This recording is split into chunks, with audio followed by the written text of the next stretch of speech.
কোনটি যাবে? বলছে দলকলা যাব। ওখান থেকে কোনটি যাবে নাকি? বলছে শামসি যাব। শামসিতে কার বাড়ি যাবে? আর ফুফুর বাড়ি বিয়ে খেতে যাব। কোন গায়ে? ছোট বটতলা। এই যে দুয়ার খুললো দুজনার কুঠির, ইও শালা বোকার বেটা, বোকা লোভে পড়ে বেটি ছেলেটা আছে, কুঠে গেলা কেমন করলা? আর ই শালা পাগলি মুখী একটা একটা করে কইতে আছে, এতে যাব ওঠে যাব।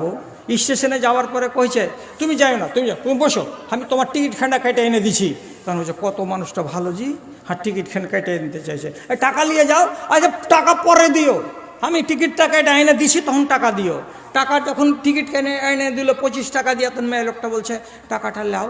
বলছে ধর 25টা টাকাকে কে পুছে আজকাল বাবা, ছাড়া বসো। ট্রেনে বসে গেল। আর ট্রেনে বসলে তো আবার ফের পাঞ্জারা পাঞ্জারি এমন, হ্যাঁ কোথাকার আজনবী আর কোথাকার এগানা বেগানা। সামান্য মুখ চালু হয়ে যাওয়ার কারণে এতখানি ঘাটা বক বক করে বকলো। আর ট্রেনে এখান থেকে বসে বসে বসে বসে 26টা স্টেশন যেতে যেতে 1.25 ঘন্টার রাস্তা গত হইতে হইতে এবার মোবাইল নাম্বার নেওয়া হয়ে গেছে। বাড়ি যাওয়ার পরে ফোন করে কইছে হ্যালো, কইছে জি কে? কইছে ওই ট্রেনের লোকটা, তুমি রোজিনা কইছো নাকি? কইছে হ্যাঁ। ভালো আছো? হ্যাঁ ভালো আছি। এই যে ভালো শুরু হলো, এই হ্যালো তারপরে গেল, গেলোর পরে ফের হ্যালো, হ্যালোর পরে ফের গেল, এ করতে করতে করতে করতে আর একদিন শুনতে পাবেন রোজিনা বাড়তে নাই পালিয়ে। তাহলে দরজাটা খারাপ হলো না? এই জন্য বেহায়া নারীর কোনো ভরসা নাই, কখন যে চেরাক নিভিয়ে দিবে ও তার কোনো গ্যারেন্টি নাই। তাহলে হায়া জিনিসটা একটা নারীর হলো শোভন, তোমাকে সব সময় হায়া করে থাকতে হবে। রাসূলুল্লাহ বলছেন সহি কথা, নিসাউন কাসিয়াতুন আরিয়াতুন মুমিলাতুন মাইলাতুন রুসুহুন্না কাসিনামাতিল বুখতিল মাইলাতে লা ইয়াদখুলুনাল জান্নাতা ওয়া লা ইয়াজিদুনা রিহাহা। একটা যুগ চলে আসবে, সেই যুগের বেটি ছেলেরা রাস্তা যখন চলবে তখন সোজা হয়ে চলবে না, খালি এমনি এমনি করে ডানে আর বামে দুলবে আর চলবে, দুলবে আর চলবে। কেমন করে দুলবে? নবীজি বলছেন আরব দেশে গেলে উঁট আছে, তাকে বকতি উঁট বলা হয়। বকতি উঁট যখন জোরে জোরে হাঁটে তখন তার পিঠের চূড়াটা একবার ডানে কাত হয় একবার বামে কাত হয়। তো ওর চূড়া যেমন ডানে আর বামে কাত হয়, ওই রকম ওই যুগের মেয়ে ছেলেরা রাস্তা চলার কালে তারা যেমন ফুটানি করে ফ্যাশন করে চলবে, একবার এলিয়ে এলিয়ে ডান দিকে পড়বে, একবার এলিয়ে এলিয়ে বাম দিকে পড়বে, আর এইরকম করে করে হাঁটবে তারা। আর তাদের কাপড়গুলো কেমন হবে?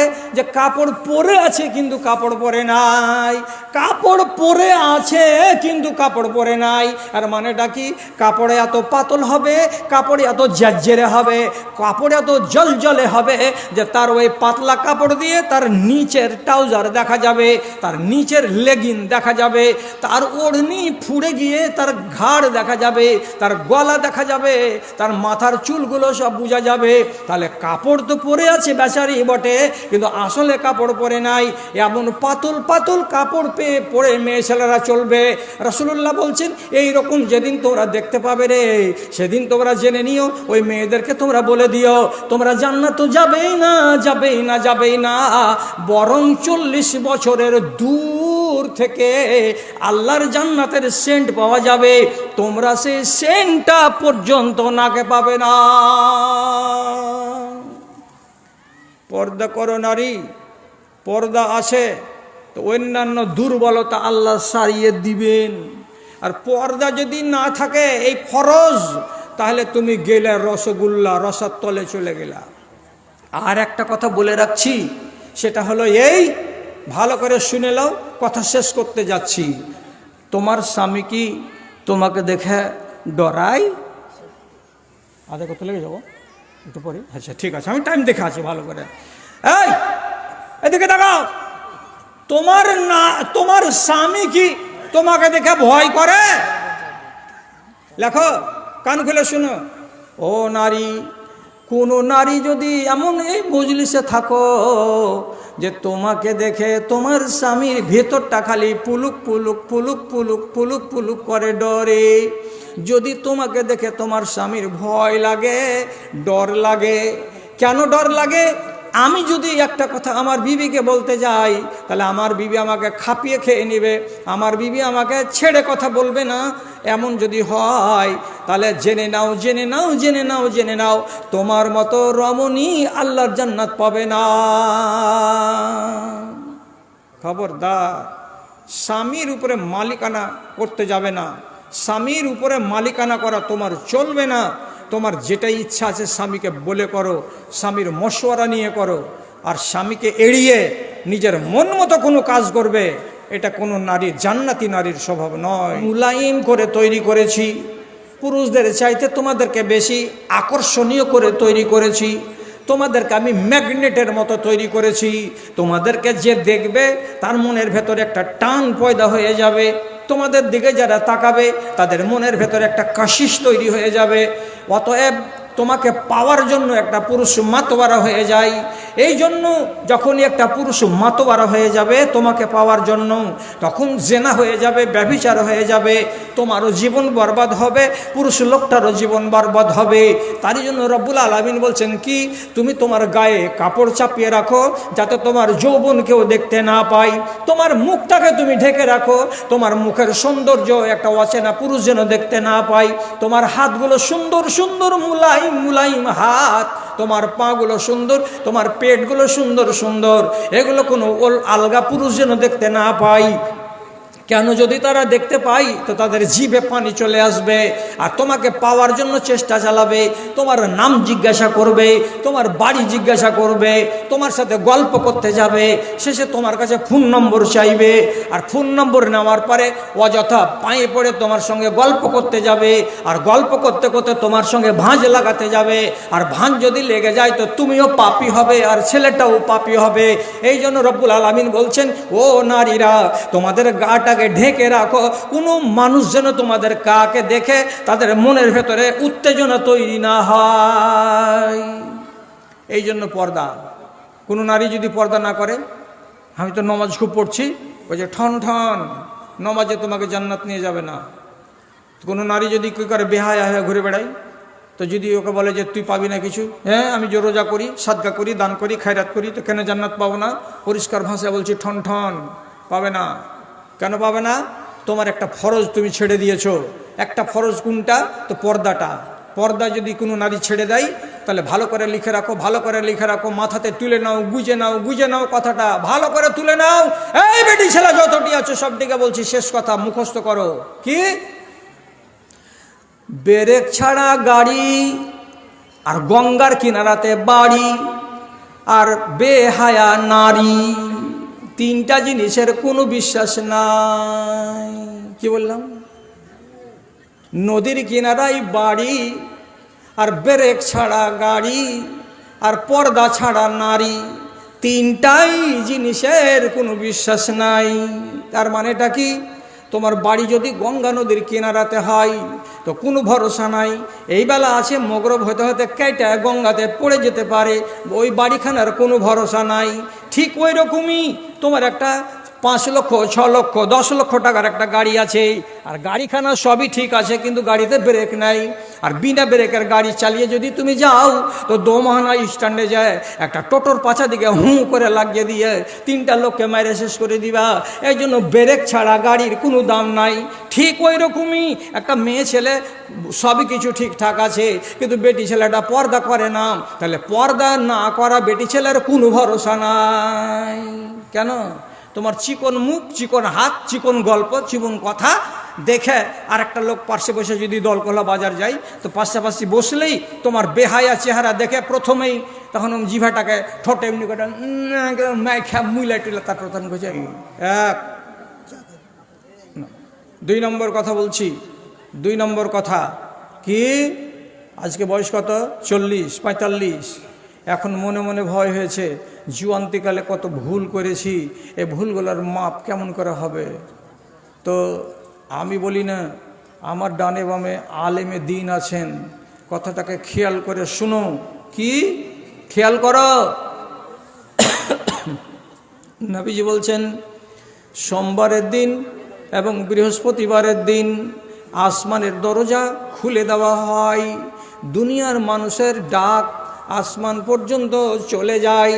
একটা পুরুষ লোক যদি রাতের বেলায় আল্লাহকে ডাকে, যেটা বলে ডাকবে সেটা আল্লাহর কাছে পৌঁছে যাবে।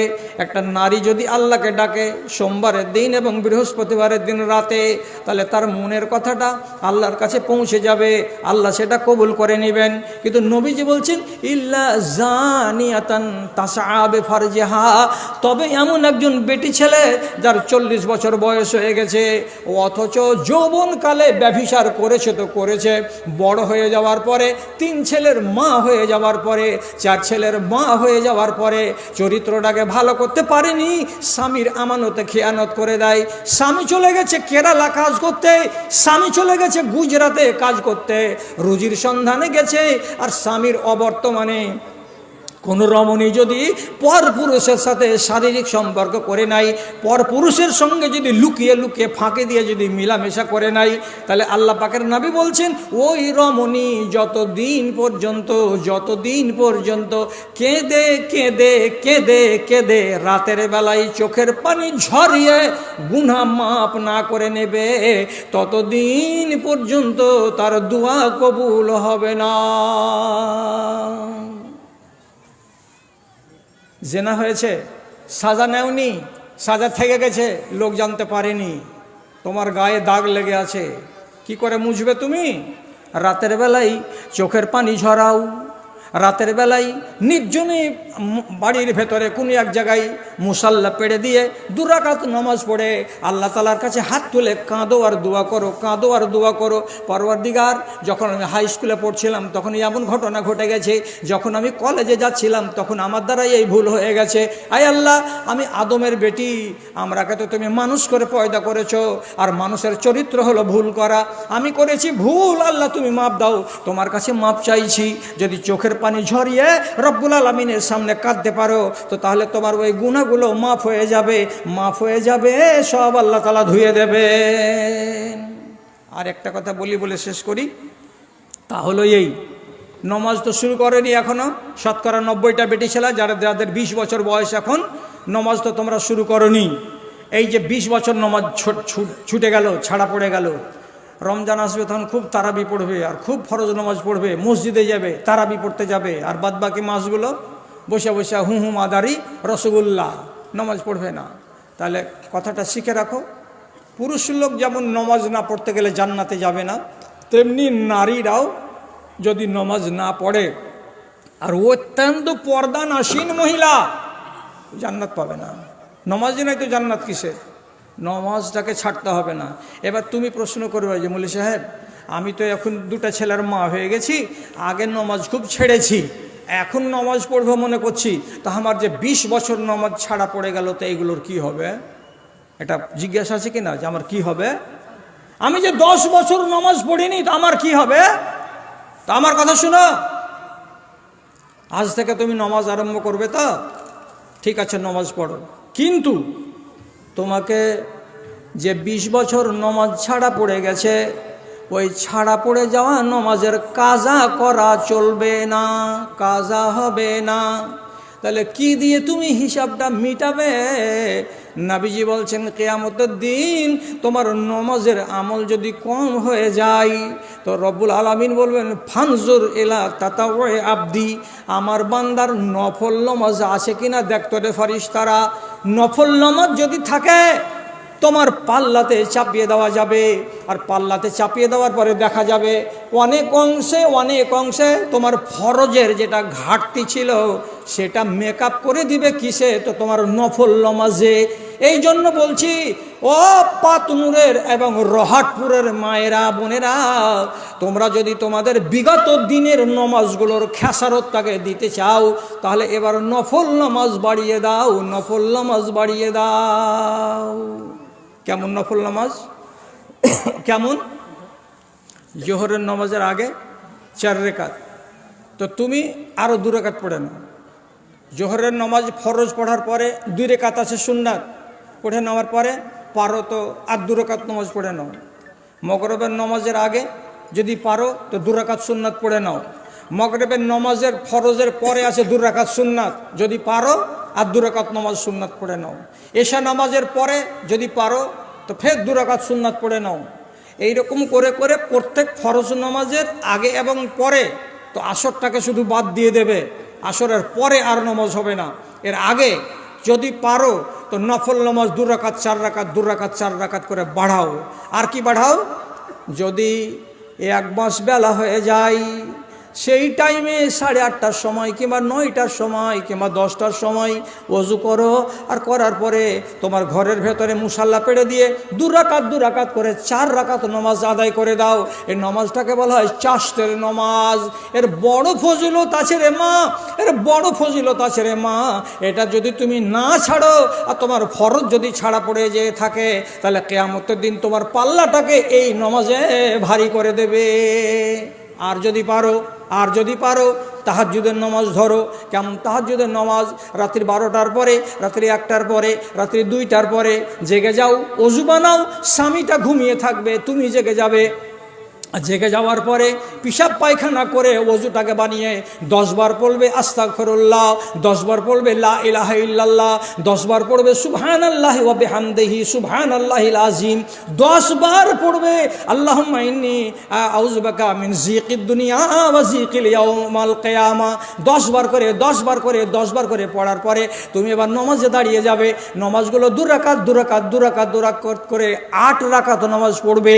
8 রাকাত নামাজ পড়ার পরে 3 রাকাত ভেতরের নামাজ একসাথে পড়ে নেবে। তোমার টোটাল হয়ে গেল 11 রাকাত।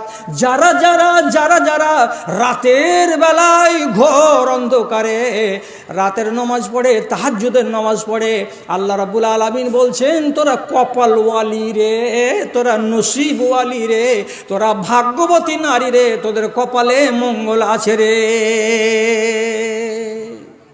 বাড়াও নফল, বাড়াও নফল। আর অনুরোধ করে বলছি, পর্দাকে হেফাজত করো, পর্দাটাকে নষ্ট করে দিও না।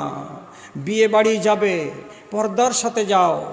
বাপের বাড়ি ভাইয়ের বাড়ি যাবে, পর্দার সাথে যাও। আত্মীয়ের বাড়ি বেড়াতে যাবে, পর্দার সাথে যাও। বেপর্দা হয়ে সংসারের কোনো কাজে যেও না। তোমাকে আল্লাহর কসম দিয়ে বলছি, হযরতে আয়েশা তার নিজের ভাতিজি সাফিয়ার ঘাড় থেকে ওড়নিকে ছিঁড়ে নিয়েছিলেন আর নিয়ে ফেড়ে ফেলে দিয়েছিলেন, দিয়ে মোটা ওড়নি চাপিয়ে দিয়ে বলেছিলেন সাবালিকা বেটি ছেলে কোনোদিন পাতলা ওড়নি গায়ে দিবে, এটা তার উচিত নয়। আজ থেকে এই ওড়নাটা যে আমি দিলাম, এই ওড়না গায়ে দিয়ে বাইরে যাবে, এই ওড়নাতে তোমার গা দেখা যাবে না, তোমার পোশাক দেখা যাবে না। তাহলে কাপড়ের প্রতি লক্ষ্য রাখবে আমার মায়েরা, কাপড়ের প্রতি লক্ষ্য রাখবে আবার খালারা। আপনাদেরকে এতগুলো কথা বললাম, আর শেষের বেলায় বলছি, মাঝে মাঝে একটু করে গরম হয়ে আপনাদেরকে হেতহুত করেছি। আসলে আমার দিলের ভেতরে হেতহুত নেই, এটা ফাঁকিবাজি করে বলেছি যে লাল ওড়নি। কোনটা আছে কে লাল ওড়নি কে চিনে গে? কোনখানে আছে হলুদ ওড়নি? ওর মন যে আমাকে বলছে বলে ডরে বেচারি বসে গেছে লাড়ু সাড়ু হয়ে। আমি কি চিনতে পারছি কাউকে রে? সবটি তোরা বেটির জাত, সবটি তোরা মায়ের জাত। তোদের আমি সম্মান করি, রাসূলুল্লাহ যেমন সম্মান করেছেন। এবং তোমরা ইজ্জতের সঙ্গে জিন্দেগি গত করে ইজ্জতের সঙ্গে আল্লাহর আখেরাতে গিয়ে তোমরা জান্নাত নসিব করতে পারো, এটা তোমাদের জন্য দোয়া রাখি। ঘড়িতে বাজতে যাচ্ছে 11:30। এর মানে হলো কি, আমার 1.5 ঘন্টা বলা কাছিয়ে গেল, 5 মিনিট কম। তাহলে আমার দায়িত্বে একটা কাজ আছে, এই কাজটা করার পরে দেখো, অনুরোধ করে বলছি, এই যে আমার পরে একটা জোয়ান বক্তা আছে, নওজোয়ান ছেলে মানুষ আছে, ওকে খানিকক্ষণ শুনবে, আর শোনার পরে তোমরা তখন বাড়ি যাবে। এবার তোমাদের সামনে আমার আরজি, সেটা হলো এই, ছোটগুলো নয়, একটু যারা বড় দান দিবা, যারা ব্যবসায়িকের স্ত্রী আছো, যারা চাকরিজীবীর স্ত্রী আছো, যারা ধনী মানুষের স্ত্রী আছো, তাদেরকে বলছি, কেউ মায়ের নামে, কেউ বাপের নামে, কেউ দাদার নামে, কেউ দাদির নামে, যার নামে মনে করবে একটা নিয়াত করে কমসে কম 500, 700, 1000 টাকা একটা কোনো বাচ্চা মেয়ের হাতে আমার কাছে পৌঁছাও। আর মাদ্রাসার যারা আদায়কারী, ওই পড়াওয়ালা বেটি ছেলেটি করে, কে আছে সেটা খাড়া হতো রে, ব্যাগওয়ালি বেটি ছেলেটি করে, হ্যাঁ আছো তোমরা, শোনো, উলিবিলি করে নয়, একজনে ওই মাথা থেকে হাঁটতে হাঁটতে ওই মাথা চলে যাও, একজনে এখান থেকে যাও, একজনে এখান থেকে যাও, সোজা একবার ওই মাথা থেকে গিয়ে খাড়া হও। চলো হাঁটো, এখান থেকে এদিকে আসো, কেউ 2-3 জন এদিকে আসো, এদিকে আয় না রে পাগলি, এদিকে আয় না, ব্যাগ কই, হাতে ব্যাগ কই। হ্যাঁ, ওখানে থেকে সোজা হাঁটো, একদম পূর্ব দিকে মুখ করে হাঁটতে শুরু করো। একজন এদিকে আসো, একজন এদিকে আসো, এই সামনে থেকে হাঁটতে শুরু করো, একবারে চলে যাও পূরব মাথা পর্যন্ত হাঁটতে হাঁটতে। আর একটা এদিকে আয় রে, একটা এই সামনে আসো। শালা আনকা গরুর পানি কো খাইলা, এই কথা কি বুঝতে পারছে রে? হ্যাঁ হ্যাঁ, হাঁট, এই মনে মুখ করে হাঁট, পূর্ব দিকে মুখ করে হাঁট। এখানকারটা করে, ওনারটা কো, এখানকারটা কো, এখানে একটা আয়না রেখে হরে এটা, এই এই এটা আদায়কারী, এটা আদায়কারী, তুমি আদায়কারী, এটা আদায়কারী নয়। হ্যাঁ, এটা আদায়কারী। যাও, আচ্ছা পূর্ব দিকে হাঁটো সোজা করে, তো চলে যাও ওই মাথা পর্যন্ত, দেরি করবে না, চটপট করে। মা খালারা, আপনারা এইবার আমার যারা যারা বয়ান শুনলেন তারাকে বলছি, আমার উপরে যদি বড় ভাই বলে কিংবা ছোটোবেলাকে বলছি দাদা বলে যদি একটুখানি মায়া মহব্বত থাকে, তো আপনাদের সামনে 21টা তালিবিলিম খড়ো করা হলো। কালকে এদের মাথায় পাগড়ি চাপানো হবে। আপনারা দানা খাইয়েছেন, ছেলেগুলো আপনাদের দানা খেয়ে এতখানি লেখাপড়া করে নিল, কত আনন্দের কথা। এদের মুখ থেকে আপনারা দোয়া পাবেন। আর বাকি আগামী বছর আবার একগুলো ছেলে